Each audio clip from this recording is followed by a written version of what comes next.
സംസ്ഥാനത്ത് പകർച്ചവ്യാധികൾ പടരുന്നു. ഇന്നലെ 110 പേർക്ക് ഡെങ്കിപ്പനി റിപ്പോർട്ട് ചെയ്തു. 11,046 പേർ പനി ബാധിച്ച് ചികിത്സയും തേടിയിട്ടുണ്ട്. ഇന്നലെ 3 മരണവും സ്ഥിരീകരിച്ചു. രോഗവ്യാപനം രൂക്ഷമാകുമ്പോഴും ആശുപത്രികളിൽ ആവശ്യത്തിന് ഡോക്ടർമാരില്ല എന്ന ആശങ്കയും നിലനിൽക്കുന്നു.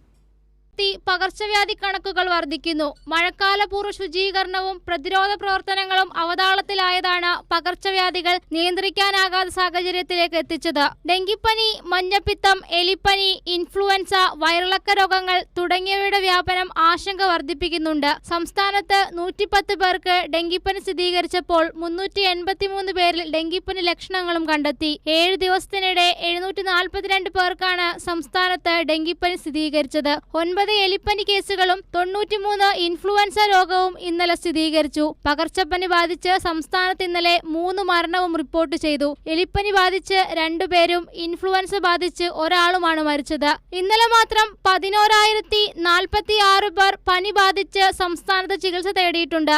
ഇതേ രീതിയിലാണ് രോഗവ്യാപനം മുന്നോട്ടു പോകുന്നതെങ്കിൽ കേരളം വരും ദിവസങ്ങളിൽ ഗുരുതരമായ സാഹചര്യങ്ങളിലേക്ക് എത്തപ്പെടാം. കൈരളി ന്യൂസ്, തിരുവനന്തപുരം.